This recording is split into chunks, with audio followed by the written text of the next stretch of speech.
الحمدللہ رب العالمین والصلاة والسلام علی رسولہ الکریم وعلی آلہ وصحبہ اجمعین، اما بعد، عن ابن عمر رضی اللہ تعالی عنہما قال جاء رجل الی النبی صلی اللہ علیہ وسلم فقال یا رسول اللہ ما یوجب الحج قال الزاد والراحلۃ، رواہ ترمذی و ابن ماجہ والدارقطنی۔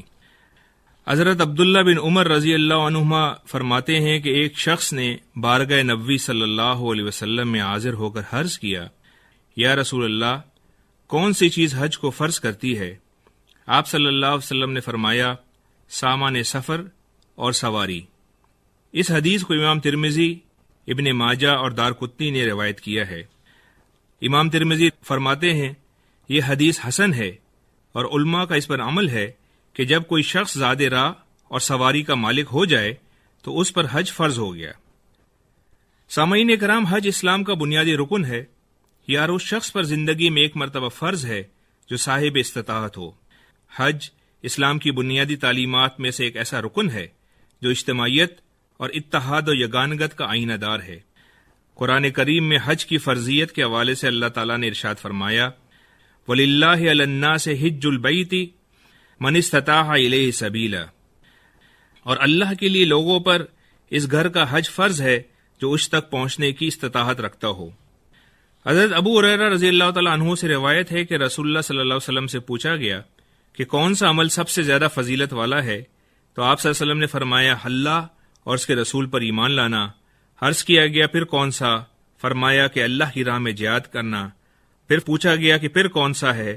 فرمایا کہ حج جو برائیوں سے پاک ہو، یعنی حج مبرور۔ حج مبرور وہ حج ہے جس کے دوران میں گناہ کا ارتکاب نہ ہوا ہو، جو اللہ کے ہاں مقبول ہو، جس میں ریا اور شہرت مقصود نہ ہو، جس سے لوٹنے کے بعد گناہ نہ ہو اور نیکی کا رجحان بڑھ جائے۔ وہ حج جس کے بعد آدمی دنیا سے بے رغبت ہو جائے اور آخرت کے حوالے سے دلچسپی دکھائے۔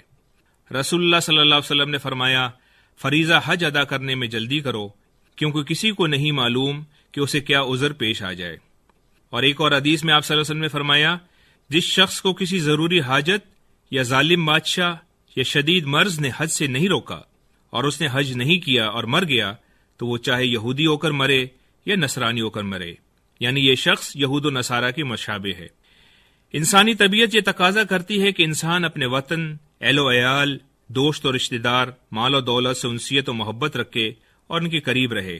جب آدمی حج کے لیے جاتا ہے تو اسے اپنے وطن اور بیوی اور بچے اور رشتہ دار و اقارب کو چھوڑ کر اور مال و دولت خرچ کر کے جانا پڑتا ہے۔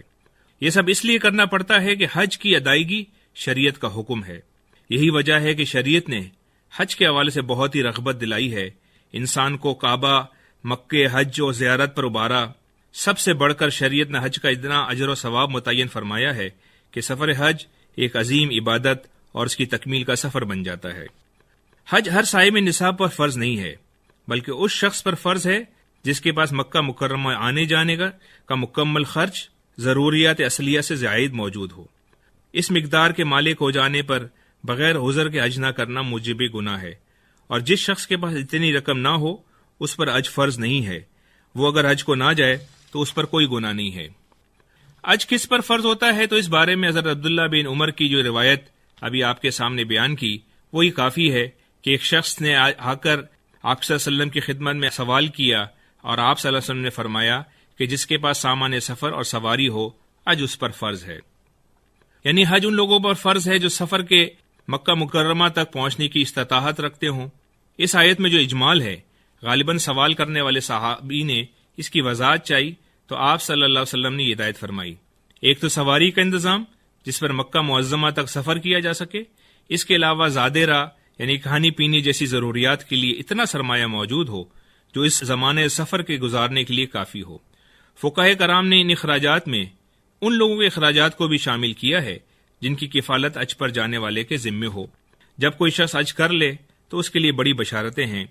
حضرت ابو ہریرہ رضی اللہ تعالیٰ عنہ سے روایت ہے کہ رسول اللہ صلی اللہ علیہ وسلم نے فرمایا، جس شخص نے حج کیا، اس میں نہ تو کسی شہوانی اور فحش بات کا ارتکاب کیا اور نہ اللہ کی کوئی نافرمانی کی، تو وہ گویا گناہوں سے ایسا پاک صاف ہو کر واپس ہوگا جیسا اس دن تھا جس دن اس کی ماں نے اسے جنا تھا۔ جو شخص اخلاص کے ساتھ حج یا عمرہ کرتا ہے وہ گویا اللہ تعالیٰ کے دریائے رحمت میں غوطہ لگاتا ہے، جس کے نتیجے میں وہ گناہوں کے گندے اثرات سے پاک صاف ہو جاتا ہے۔ اس کے علاوہ دنیا میں بھی اس پر اللہ تعالیٰ کا یہ فضل ہوتا ہے کہ فقر اور محتاجی اور پریشان حالی سے اسے نجات مل جاتی ہے، خوشحالی اور اطمینان قلب کی دولت نصیب ہو جاتی ہے۔ حج مبرور کے صلے میں جنت کا عطا ہونا اللہ تعالیٰ کا قطعی فیصلہ ہے۔ نبی کریم صلی اللہ علیہ وسلم نے فرمایا، حج اور عمرہ کرنے والے اللہ تعالیٰ کے مہمان ہیں، اگر وہ اللہ سے دعا کریں تو وہ ان کی دعا قبول فرمائے، اگر وہ اس سے مغفرت مانگیں تو وہ ان کی مغفرت فرمائے۔ حضرت عبداللہ بن عمر رضی اللہ تعالیٰ عنہ سے روایت ہے کہ رسول اللہ صلی اللہ علیہ وسلم نے فرمایا، جب کسی حج کرنے والے سے تمہاری ملاقات ہو تو اس کے اپنے گھر میں پہنچنے سے پہلے اسے سلام کرو اور مصافحہ کرو اور اسے مغفرت کی دعا کے لیے کہو، کیونکہ وہ اس حال میں ہے کہ اس کے گناہوں کی مغفرت کا فیصلہ ہو چکا ہے۔